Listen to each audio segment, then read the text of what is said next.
So this is my Ed396 final project.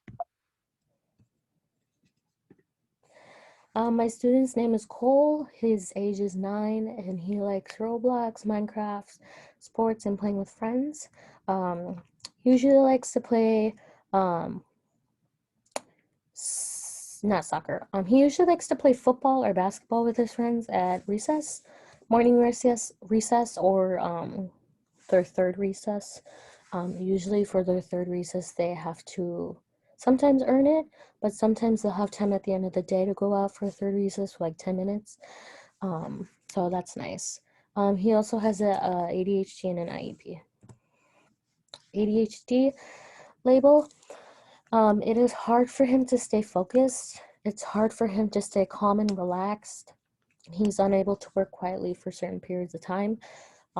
And I can tell because he needs to get up and move around. He needs constant reminders to stay focused. He likes, like I said, he likes to get up and wander.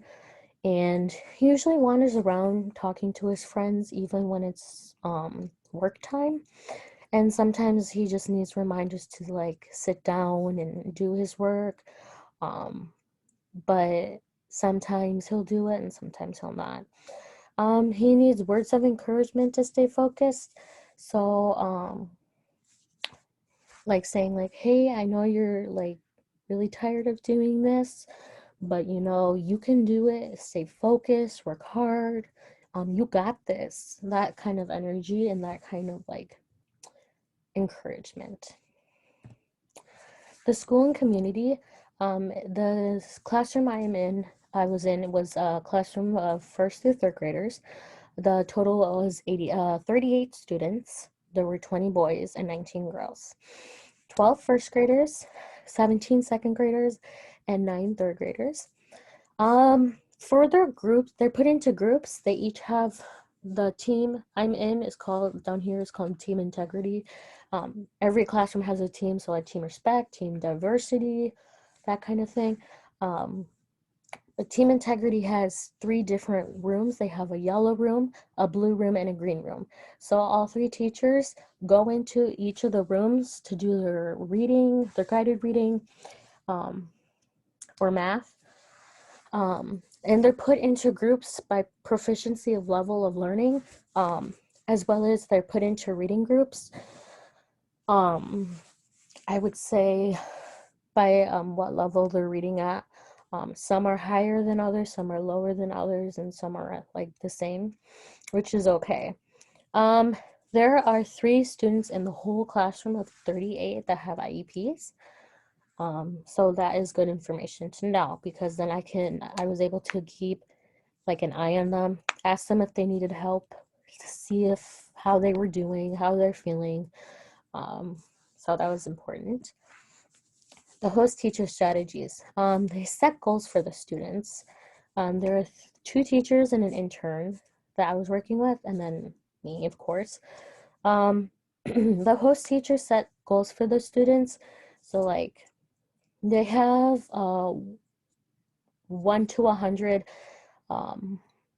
like a poster from 1 to 100. They have yellow stickies, for example, and if they fill up a row or a column, they get a party. Before, when it was my last day, they got to pick, and they were 1 number away from earning a party, which was really sad because I wanted to see their excitement. The teachers give feedback what they can work on. For example, for their feedback, kind of like Alverno, they don't have like an ABC grade. They usually just give a star if they did really good, if they did good in their work, or they just give like feedback, like, hey, you can work on this, or hey, I need like, I would say like, I need to see your work more clearly, or I need to see your handwriting more clearly. For their attention from the students, they have a doorbell in all 3 rooms.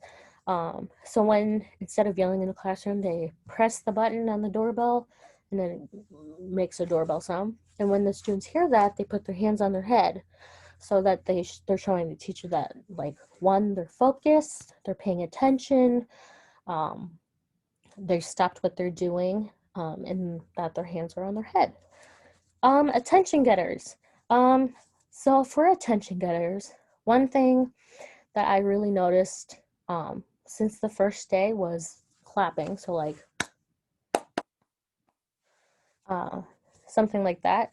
Or they say when somebody is said a good comment on something or a good comment on somebody else's work, the teacher will say 1, 2, and then the students will clap and say good for you, which I find is really like encouraging for the student or students, as well as modeling for the students. That is super important um, for every teacher.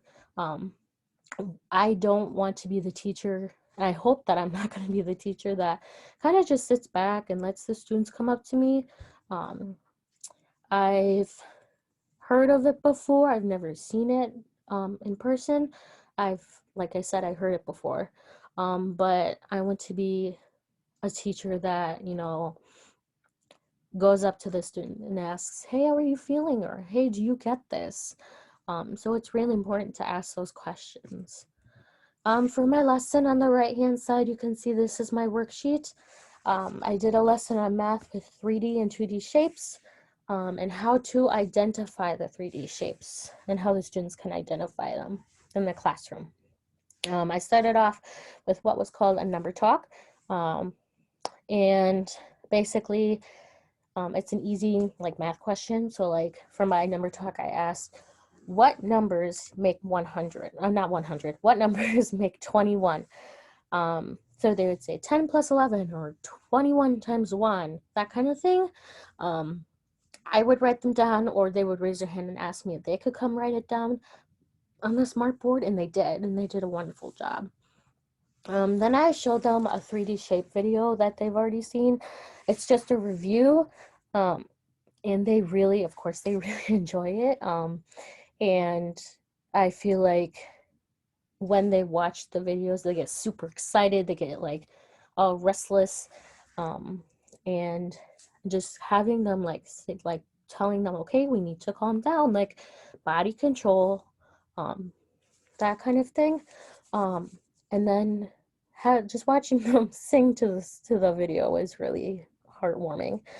Um, After my video, I went into my lesson. I talked about what 3D shapes there are in the classroom and how we can identify them. Then I went onto my worksheet that is on the right-hand side. Did a few examples with them and to get their brains working and moving. Some strategies I used was modeling for my students on the worksheet and asking them questions about the number talk and having them raise their hands quietly. Another strategy that I used was the attention getter, which was the 3D shapes video. Like I said, all the students really enjoyed it, enjoyed singing to it, watching it. I also gave them a few extra minutes to, wrap up the worksheet, get their last minutes answers down, and then turn them in and then work on extra math.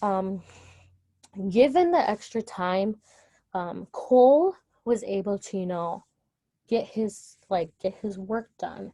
He was able to take his time. He was able to not feel rushed and like turn it in at the same time as everybody else, because when you see somebody who turns in their work first, you gotta rush and get it done. But he was calm, took his time, and he got done at a really good pace. My reflection, that lesson ran really smoothly. The students were super excited about me teaching for them for math. My previous lessons, the students, of course, were really excited that I was teaching them. They were they were really good listeners, and they were very good at paying attention and being very, very polite, and showing great manners. Um, I honestly could have explained the worksheet a bit better, just because some of them had questions on the top. Um, if I go back, you can see that there's a circle and like they're dotted, um, like shapes. They thought it was a cylinder or cube.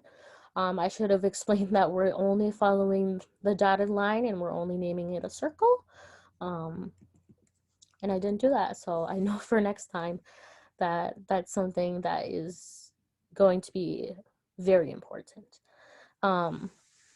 Modeling was very important in the lesson because Cole, he needed a visual that helped him a lot. He is also a hands-on learner. So, you know, coming up to him and asking him, hey, like, what do you need help with? Or how can I help you? That kind of thing. But overall, it was a really great lesson.